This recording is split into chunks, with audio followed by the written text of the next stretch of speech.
Au cœur de toute religion, il y a cette notion. Les dieux ou le Dieu sont en colère contre nous, les hommes. Nous devons tout faire pour assouvir la colère et les apaiser afin d'obtenir le pardon et le ciel. Différentes religions disent la délivrance, le nirvana, le paradis. Et donc, quand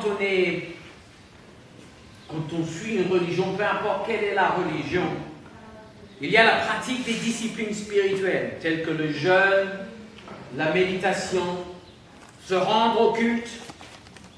Toutes ces choses-là sont importantes pour plaire à la divinité et s'assurer par les œuvres la délivrance et le paradis. Et j'ai étudié personnellement, j'ai fait des différentes études de différentes religions, et vous savez que toutes les religions au cœur ont la même chose. Nous sommes tous, d'une façon ou d'une autre, un peu comme Astérix le Gaulois. Partout à 10, nous avons peur que le ciel va nous tomber sur la tête. Moi j'aime bien Astérix. Cette semaine on a acheté le domaine de Dieu. Et puis on aime bien Astérix. Voilà, c'est quelque chose qui est... C'est un bien retrouvé pour nous, c'est un héritage français retrouvé, parce qu'en Australie il n'y avait pas Astérix. Donc voilà. On a acheté Astérix et puis on a passé 1h30 à admirer Astérix. Le ciel va-t-il nous tomber sur la tête? Et dans toutes les religions, c'est pratiquement la même chose. On voit nos amis hindous, par exemple, faire leur procession, rendre hommage à leur divinité. Tiens, ce matin, ils ne nous ont pas réveillés avec le tam-tam. Les musulmans prient 5 fois par jour. Et dans toutes ces religions, peu importe lesquelles, la clé c'est la pratique de la discipline et c'est la rigueur. Et tout ça pour plaire à la divinité, par notre piété. J'ai trouvé le témoignage d'un jeune hindou qui est devenu miraculeusement d'un acte surnaturel de Dieu, il est devenu chrétien. Mais avant qu'il devienne chrétien, il écrit ceci à son sujet. Sundar Selvaraj est né le 17 mars 1962.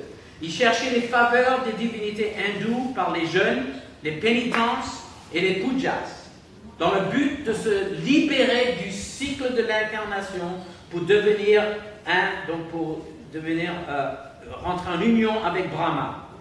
Parce qu'une fois qu'on arrive à sortir de ce cycle de réincarnation, on devient un avec Brahma.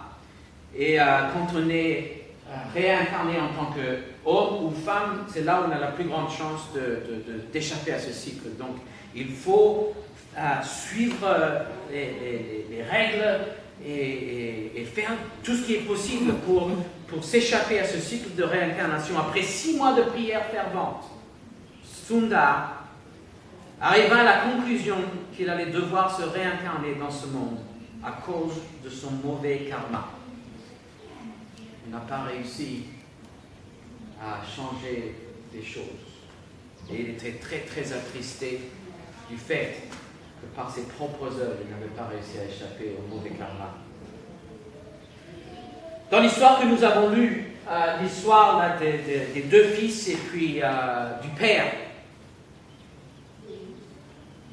il y a bien sûr le fils aîné qui est là, qui pour moi me frappe beaucoup plus que le cadet. Pour moi, l'histoire du fils aîné est beaucoup plus poignante, beaucoup plus parlant que celle du fils cadet. Il représente pour moi la religiosité. Il s'est toujours efforcé à plaire à son père. Il a toujours tout fait par rapport à sa famille pour que son père soit en sa faveur. Et il se met en colère contre le père quand le père accepte le jeune frère sans condition.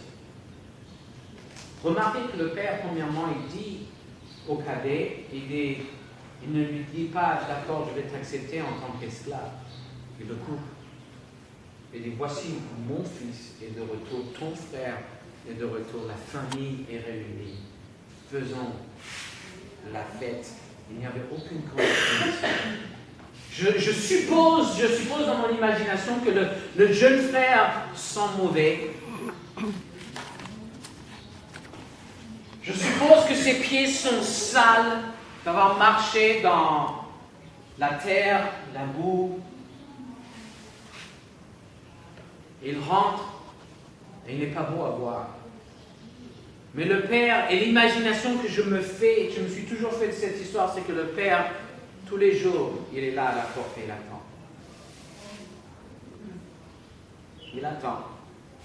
Peut-être qu'aujourd'hui, mon fils va rentrer. Il le voit au loin. Il le reconnaît de loin. Malgré le fait qu'il était taché, malgré le fait qu'il était sale, malgré le fait qu'il était rempli de saleté, il reconnaît son fils. Est-ce que c'était dans sa démarche? Je ne sais pas. Il y avait quelque chose. C'est mon fils qui rentre à la maison. Le cœur du père commence à battre. Mon fils rentre. Remarquez que le père perd toute sa dignité. Il n'agit pas comme un père, mais il agit comme un papa. Parce que papa, quand c'est papa qui agit, c'est différent de quand c'est mon père qui agit. Vous voyez la différence? Le père a perdu toute dignité. Il agit comme un papa. Il court vers son fils. Et il l'embrasse. Il ne dit pas à son fils, mais va te laver d'abord. Tu sens mauvais. Est-ce que je peux me rendre l'argent que tu m'as pris? Non, il n'y a aucune condition. Aucune stipulation. Il va et l'accueille. Et le fils aîné qui représente pour moi la religiosité, il dit, cela fait tant, étant donné que je suis à ton service, jamais je ne t'ai désobéi. Pas une seule fois, tu ne m'as donné un cheveu. Et il était en colère. Voyez le problème de la piété. Parce qu'on aime bien parler de la piété dans les environnements religieux. On aime bien parler de la piété.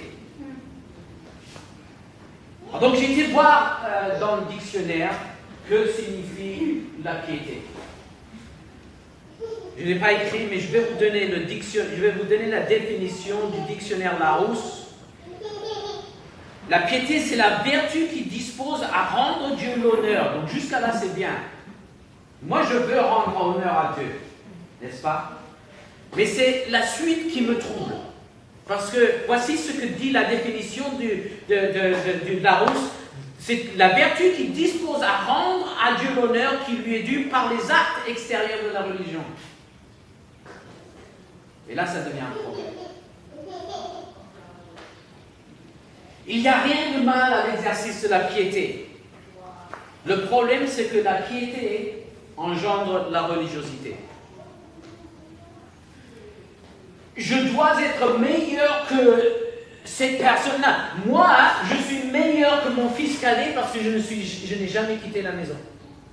Voilà ce que dit le fils aîné. Vous voyez ce que je veux dire? Moi, je suis pieux. Mon frère, il s'est dégradé, il a vendu les biens, il a tout dilapidé, il rentre, il sent mauvais, il est moche. Et moi, je suis mieux que lui. Regarde-moi comment je suis bien. Parce que je suis resté pieux. Parce que moi, je t'ai toujours obéi, Père.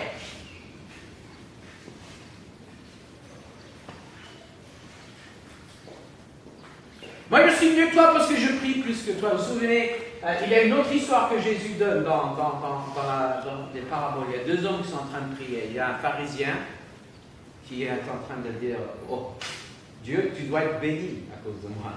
Regarde-moi tel que je Je paye ma dîme, je vais à l'église tous les dimanches, je ne dis jamais de gros mots, je m'efforce de ne jamais mentir. Moi, je suis bien, je suis mieux. Regarde-le, lui, c'est un pécheur. Et puis il y avait l'autre qui n'osait pas lever les yeux vers le ciel. Et Jésus dit, qui est-ce que vous pensez qui a eu l'attention de Papa dans le ciel? Le religieux ou l'homme qui est brisé?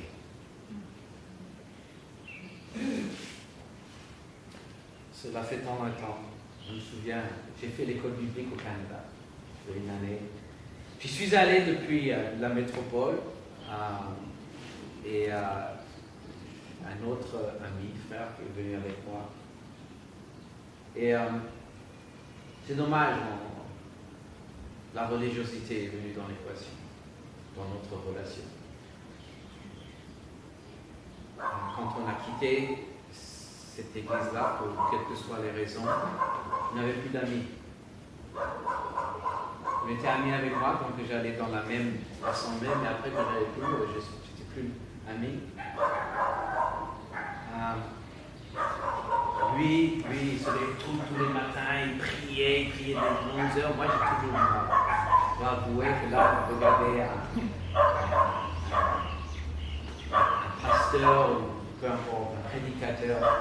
Et j'ai eu toute ma vie du mal à prier. Vous l'avez? Me lever le matin et prier, me mettre à genoux et puis j'ai eu du mal. Jusqu'à ce que je tombe amoureux de Papa. Maintenant, je ne prie plus. J'ai des longues conversations avec le Père, le Fils et le Saint-Esprit.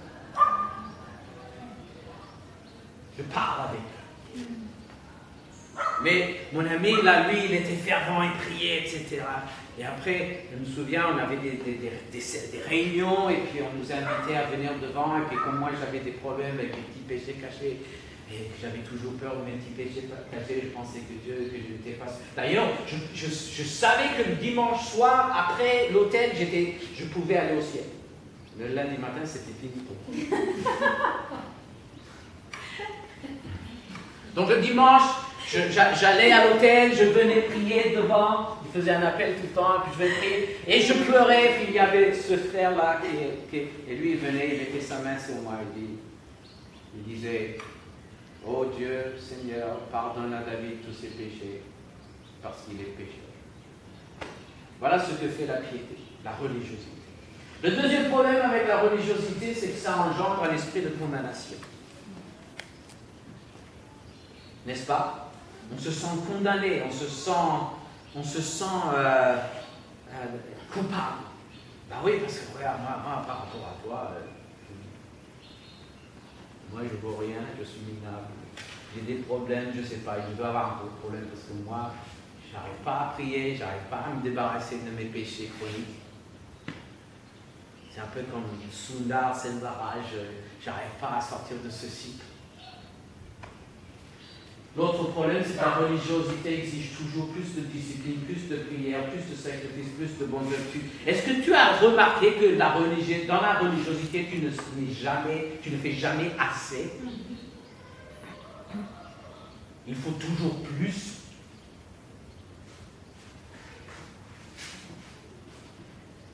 Quand je disais qu'on était il y a beaucoup d'années, il y a 20 ans que j'ai quitté cette assemblée particulière, et je ne dis pas, je ne veux pas être critique parce que ce n'est pas mon cœur n'est pas de critiquer, mon cœur et voilà les observations, voilà ce qui s'est passé dans ma vie. Et voilà pourquoi j'ai cherché le cœur de Dieu de la façon que je vous l'exprime maintenant. C'est que j'ai vu que ça ne marchait pas. J'ai vu que la religiosité ne marchait pas. Ça ne marchait pas pour moi. Et 90% des gens que je connaissais, je savais qu'éventuellement, si je posais des questions, tu sais, on allait à l'église et tout le monde disait « Gloire au Seigneur, tout va bien » avec un grand sourire. Mais et puis, on s'habillait d'une façon pieuse. Alors, il fallait, les hommes s'habillaient en costume, cravate, on allait l'air vraiment bien. Et puis les femmes étaient toujours très très habillées. Et puis dans cette dénomination, il y avait des règles très très strictes. Et vous serez outrés, mesdames. Vous serez outrés parce qu'il fallait pas couper les cheveux, il fallait pas se maquiller, il fallait pas faire ceci, il fallait pas faire cela. Alors on était en France, on était en métropole, il fallait pas boire de l'eau. Il ne fallait pas boire quelque chose qui avait plus que 0,1% d'alcool. Le vinaigre, ça allait parce qu'il fallait faire la vinaigrette, mais après ça, c'est bien. Boire. Et c'était hypocrite. Parce que moi, j'en connaissais, ils avaient une bonne cave. C'était chez le dirigeant en plus. Mais ils nous exigeaient, il y avait une exigence qui était là. Tu ne fais jamais assez. Pourquoi? Parce que tu ne peux jamais faire assez pour avoir un sens de la paix à l'intérieur de toi. Donc même si la religiosité ne vient pas des hommes, parce que ça vient souvent des hommes dans l'environnement qu'on se trouve, mais à vrai dire, la religiosité vient du fait que nous avons une vision du Père qui est fausse. On a une vision comme celle du fils aîné qui dit, et même le fils cadet qui dit, je vais rentrer à la maison, mais au moins, je vais lui dire, je ne mérite plus d'être ton fils. Et le papa, il dit, mais attends une minute, tu ne peux pas enlever le fait que tu es mon fils. C'est même pas négociable. C'est pas une question de, tu es mon fils, point final.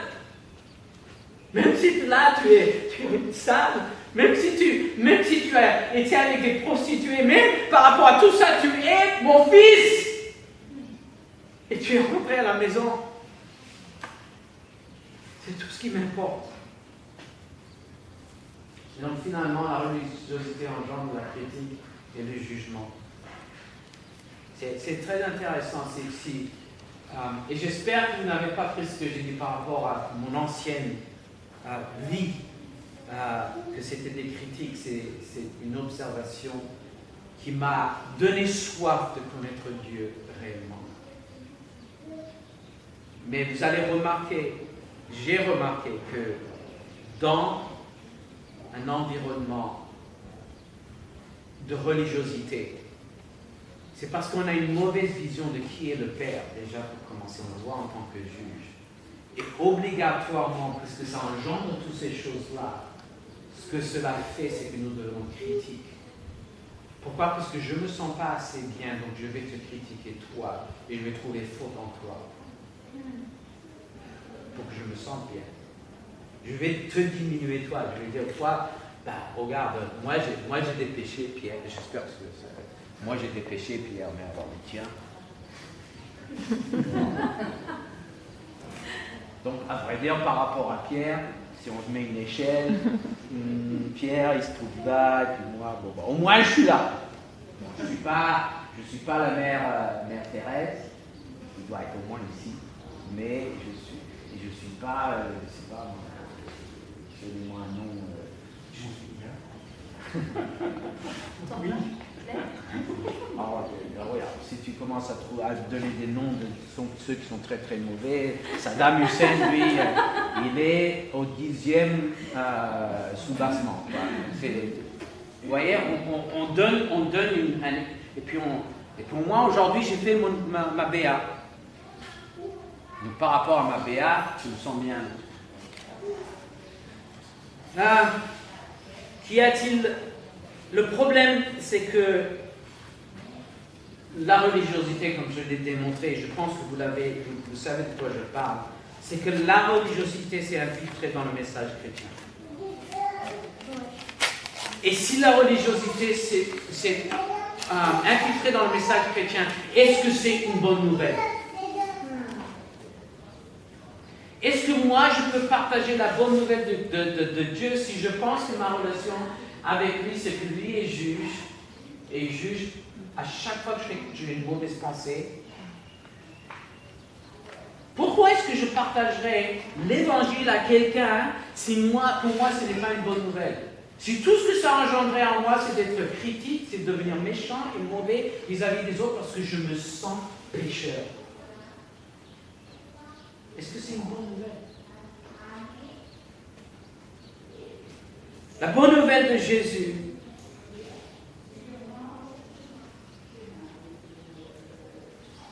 la bonne nouvelle de Jésus, c'est que tu n'as pas besoin d'apaiser la colère de Dieu. Dieu, pour répondre à la question, n'est pas en colère. D'ailleurs, il n'a jamais été en colère. Le problème, c'est que les hommes ont interprété le message de Dieu par rapport à la religiosité. Et ils se sont dit, regarde un peu la Bible, et la Bible nous démontre que Dieu est en colère. Ça, c'est si tu mets les lunettes de la religiosité. Mais si tu mets les lunettes de la famille de Dieu qui nous accueille, Dieu, Papa, qui nous attend, c'est autre chose. Papa n'était pas en colère. Il attendait son fils pour qu'il rentre. Et il voulait faire une fête. Est-ce que c'est un papa en colère, ça? Non. Tu as besoin d'accepter son amour inconditionnel. Et l'amour est reçu, elle n'est pas méritée. D'ailleurs, je vais dire quelque chose. Si Dieu a envoyé son Fils pour payer le prix, et un jour je prendrai le temps pour parler de ce prix, et de parler de pourquoi Dieu a fait cela, mais si Dieu, et si Jésus-Christ a bien voulu donner sa vie, quelle est la valeur de la vie de Jésus par rapport au Père? Quelle est la valeur de la vie de Jésus? Est-ce que la vie de Jésus ne vaut rien? Ou est-ce que la vie de Jésus vaut plus que tous les trésors du ciel? La vie de Jésus, aux yeux du Père, Dieu le Père, la vie de Jésus vaut plus que tous les trésors du ciel, n'est-ce pas? Donc si Dieu a voulu payer ce prix-là, ça veut dire que ta vie vaut plus que tous les trésors du ciel.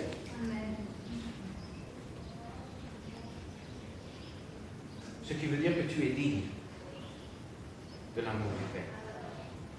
Tu n'es pas indigne. Si tu étais indigne, il n'aurait jamais payé ce prix. Vrai ou faux? Et alors, il dit, c'est pas la peine. Tu es digne. Parce que tu es son enfant, et il t'attend, il n'est pas en colère contre toi. L'amour est reçu, elle n'est pas méritée. Jean 3, 16 à 19, car Dieu a tant aimé. On est bien évangélisé avec Jean 3, 16. Moi, j'aime bien la suite aussi. Car Dieu a tant aimé le monde qu'il a donné son Fils unique afin que quiconque croit en lui ne périsse point, mais qu'il ait la vie éternelle. Et ensuite, Dieu, en effet, n'a pas envoyé son Fils dans le monde pour qu'il juge le monde, mais pour que le monde soit sauvé par lui. Celui qui croit en lui n'est point jugé. Mais celui qui ne croit pas est déjà jugé. Pourquoi est-ce qu'il est jugé? Il n'est pas jugé par Dieu, mais il est jugé par le fait qu'il reste dans les ténèbres. Parce qu'il n'a pas cru au nom du Fils unique de Dieu. Et ce jugement, c'est que la lumière étant venue dans le monde, les hommes ont préféré les ténèbres à la lumière. Parce que leurs œuvres étaient mauvaises. Dieu n'est pas en colère contre toi. S'il est en colère contre quelqu'un ou quelque chose, il est en colère contre l'ennemi. Il est en colère contre le péché, pas contre le pécheur. Il est en colère contre le mal que cela a fait sur notre monde, aux êtres humains. Dieu a tant aimé le monde afin que quiconque croit en lui ne périsse point, mais qu'il ait la vie éternelle. Jean 17, 3, et c'est ici la vie éternelle, qu'ils te connaissent, seul vrai Dieu. Est-ce que tu connais Dieu? Est-ce que tu es venu rencontrer Dieu tel qu'il est en tant que papa qui t'aime? Est-ce que tu le connais? Oui, moi je le connais, j'ai la vie éternelle. Je vis maintenant dans la vie éternelle. Pourquoi? Parce que je connais Dieu. Voilà ce que nous dit Jean 17. C'est ici la vie éternelle. Qu'ils te connaissent, seul vrai Dieu. Je vais aller plus loin. Dieu n'a jamais été en colère contre l'homme. C'est Adam et Ève, c'est l'homme qui s'est enfui de la présence de Dieu. C'est l'homme qui s'est enfui de la présence de Dieu. Et depuis, Dieu nous poursuit. Dieu a été les poursuivre Et l'histoire nous dit qu'ils se sont enfuis de la présence de Dieu, ils ont essayé, ils ont vu qu'ils étaient nus pour la première fois, ils se sont rafistolés un espèce de bikini pour se cacher. La nudité. Mais Dieu est venu les poursuivre. Adam, Ève, où êtes-vous? La colère de Dieu est fixée contre le diable et le péché qui nous a séparés de Dieu. Le sacrifice de Jésus n'était pas un sacrifice pour apaiser la colère de Dieu. Jésus est venu pour nous libérer de l'emprise de la mort, du péché et du diable. La colère de Dieu s'est enflammée contre nos ennemis.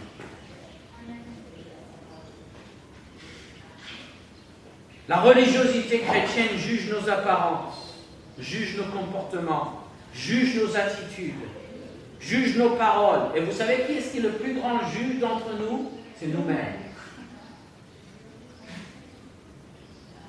Et on juge toutes ces choses-là par rapport à un barème de bien et du mal. D'où vient le barème du bien et du mal? Ça vient de cet arbre qui s'appelle la connaissance du bien et du mal. Quand on commence à se juger les uns et les autres, on retourne à cet arbre. À l'arbre de la connaissance du bien et du mal. Jésus est venu pour nous ramener à l'arbre de la vie. Et l'arbre de la vie n'a pas de barème de bien et de mal, ou de moralité. L'arbre de la vie a un barème, n'a même pas un barème. L'arbre de la vie, le jus de l'arbre de la vie, le cep de l'arbre de la vie, c'est l'amour, l'amour inconditionnel. Voilà pourquoi Jésus disait toujours, je vous donne un nouveau commandement, aime ton prochain comme toi-même et aime Dieu. Voilà. Quand tu tombes amoureux de ton papa dans le ciel, ton cœur est rempli de son amour. Tu ne vas pas juger les autres, tu ne vas pas te juger toi-même. Bien sûr qu'il y a de l'amélioration. Pour moi, être en Jésus-Christ, et ça fera l'objet d'une autre prédication, et j'irai en détail dans cela. Être en Jésus-Christ, être attaché au cercle. Être en Jésus-Christ veut dire que je suis transformé par sa présence. Je suis transformé par sa bonté. Je suis transformé par ce que le Père est. Tout ce que Jésus est, je deviens. Donc bien sûr, je vais m'améliorer, mais ce n'est pas une amélioration pour apaiser la colère de Dieu.